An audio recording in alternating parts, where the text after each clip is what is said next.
Morning folks, welcome back to Celtic Fans TV. It's full-time reaction to Celtic 2, Aberdeen 2. Martin, where do you even begin to sum up that?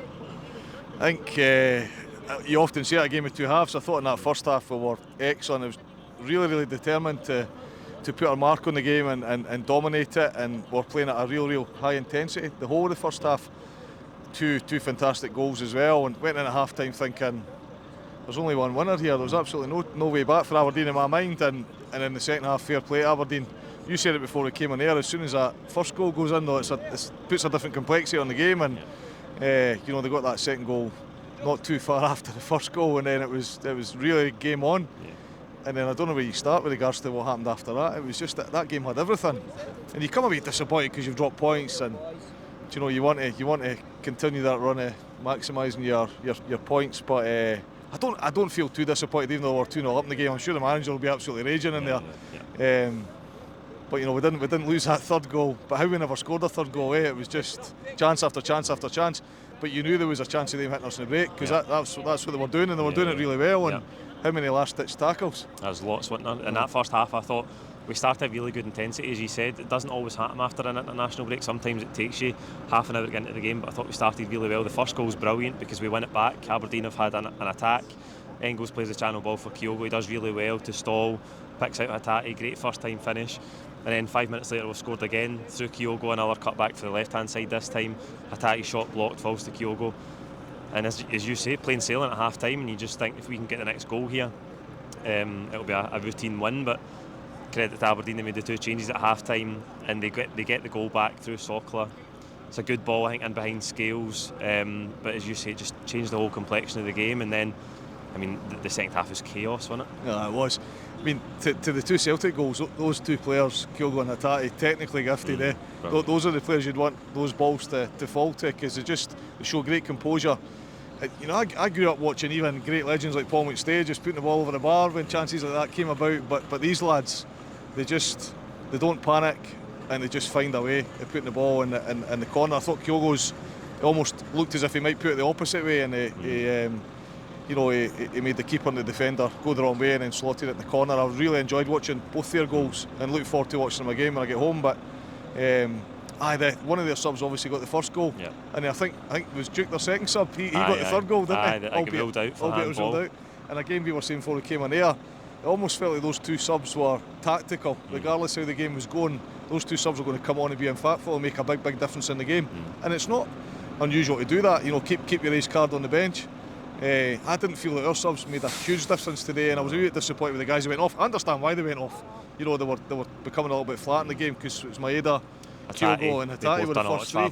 Those two as well. Both done a lot of travelling, but those are the three guys that you look to for inspiration in a game like that. When it's really compact in the penalty box like it was late in the game today, you're just looking for those players to make that move, or to find space in the box somehow, or, as we said earlier on, to try and get a shot that's going to bend round a player, or they've just got a way of doing it. So it's a wee bit disappointing when they went off, but I understand why. There was a wee spell maybe after that Aberdeen equaliser where we looked nervy for 5 or 10 minutes, and then we concede the third goal, and it actually comes from our own slow play at the back. Kasper makes a mistake, we end up giving a foul away in the corner, and it comes in, and I don't know, Kasper can maybe do better with the ball in as well, but not seen it back. It's obviously a handball, it comes off Duke's hand, but at that period of the game we just needed to settle down, and then we did build the momentum back, and that last maybe 15-20 minutes, including added time, that was when we really got a stranglehold of the game, and we started to create chances, wasn't it? And I thought by a country mile we looked like the team that were going to get the winner towards the end. We were just pressing. But as I say, I felt it was a good chance that they were going to hit us in the break. There was always that risk, but we just had the impact in their penalty box, and we're playing some quite crisp passes as well. We're playing good passes and retaining the ball well, but we just couldn't get past the block, past the high block, and there was 3 or 4. I think Forrest had at least 2. He had the one he put past the post, which maybe he should have hit first time. He had the other one that I don't think the keeper even seen it. He just managed to save it, but it came right at him, didn't he? And there was several others on top of that. Must have been half a dozen. Where you think, how did we not score there? The big one is right at the end, added time. He does header for the corner. It's actually a great save for Mitov, but Kuhn does so well to keep it alive. Gets it to the back post for Forrest. It comes to Alistair Johnson, I think it is, who smashes it, and you think for all the world it's in. But I think it might even be Duke again. It's managed to block it in the goal line. It was just chaos at that point in the game. It was. In the penalty incident, Aye. I mean, it looked from where I was sitting, it was in the box. Of course it wasn't. You know, McGregor's over saying, get a look at the screen, and I think he got the early indication that it wasn't. It was just outside. But even that, you know, they had everybody in the wall, and it was almost impossible to get past it. I did wonder whether hitting the first time rather than just playing the pass, but it didn't come off anyway. But I think we played for another 5 minutes, so I was quite confident a goal was coming. I don't know why I thought that, because we had a long spell to try and get that goal, but I was disappointed at the end we didn't even get the corner, Aye, I know we've ended up playing 12 minutes, but I mean, rightly so, there was 10 minutes added. I think every Aberdeen player on the pitch had went down with cramp.